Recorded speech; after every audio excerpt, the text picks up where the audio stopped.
سبحان الذي اسرى بعبده لیلا من المسجد الحرام الى المسجد الاقصى۔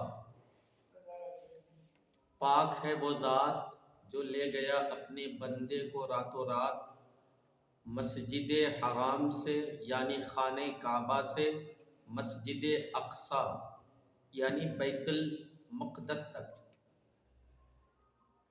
اللہ رب العزت نے اپنے محبوب کو رجب کی 27ویں رات کو معراج پر بلایا۔ معراج اس شے کو کہا جاتا ہے، اس چیز کو کہا جاتا ہے۔ معراج کا معنی اور مفہوم یہ ہوتا ہے کہ اللہ کا دیدار کرنا، اللہ کو دیکھنا، اللہ کا دیدار کرنا۔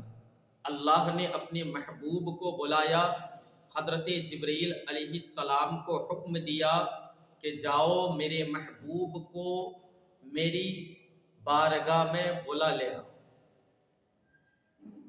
میری دعوت دو میری طرف سے میرے محبوب کو۔ حضرت جبرائیل علیہ السلام آئے، حضور پاک صلی اللہ تعالی علیہ وسلم حضرت ام ہانی کے گھر آرام فرما رہے تھے۔ حضرت جبرائیل امین آئے اور آ کر کے دیکھنے لگے کہ حضور آرام کر رہے ہیں، آرام فرما رہے ہیں۔ حضرت جبرائیل امین کشمکش میں پڑ گئے کہ حضور کو جگائیں تو جگائیں کیسے، حضور کو نیند سے بیدار کیسے کیا جائے۔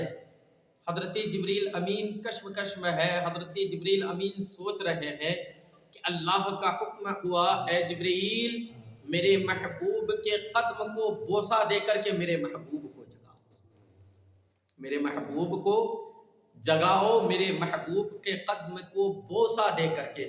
حضرت جبرائیل علیہ السلام حضور پاک صلی اللہ تعالی علیہ وسلم کے قدم کو بوسہ دیتے ہیں، اپنے لبہائے مبارک حضور کے قدم مبارک سے مس کرتے ہیں۔ حضور کو ٹھنڈک محسوس ہوتی ہے، حضور جگ جاتے ہیں، حضور نیند سے بیدار ہو جاتے ہیں۔ اب یہاں ایک بات اور،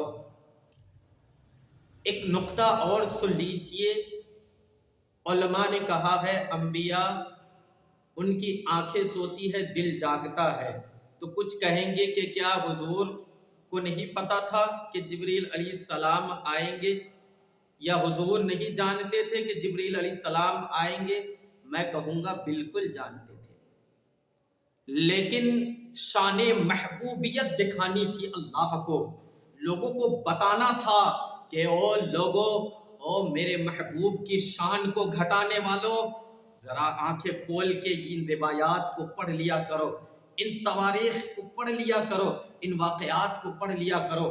اللہ نے جبرائیل علیہ السلام سے فرمایا، جبرائیل اپنے رب کو میرے محبوب کے قدموں سے مس کرو، تاکہ لوگوں کو بتا دیا جائے، او لوگوں دیکھ لو جبرائیل علیہ السلام جو فرشتوں کا سردار ہے، وہ مصطفیٰ کریم صلی اللہ تعالی علیہ وسلم کے قدم مبارک سے اپنی لبہائے مبارک کو مس کرتے ہیں، اپنی لب کو مس کرتے ہیں، حضور کو جگاتے ہیں۔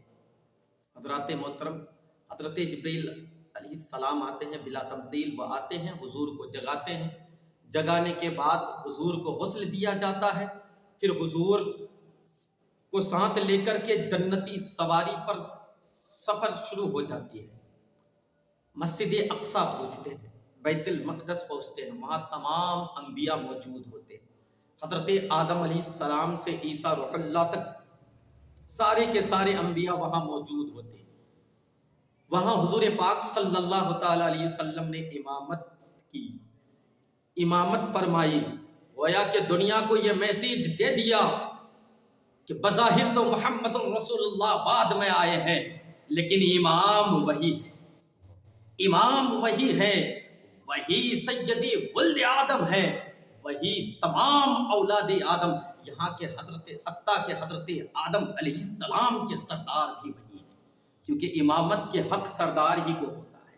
امامت کا حق انہیں ہی ہوتا ہے جو قوم میں سب سے افضل ترین ہو، امامت کا حق انہی کو ہوتا ہے جو قوم میں سب سے زیادہ جانکار ہو۔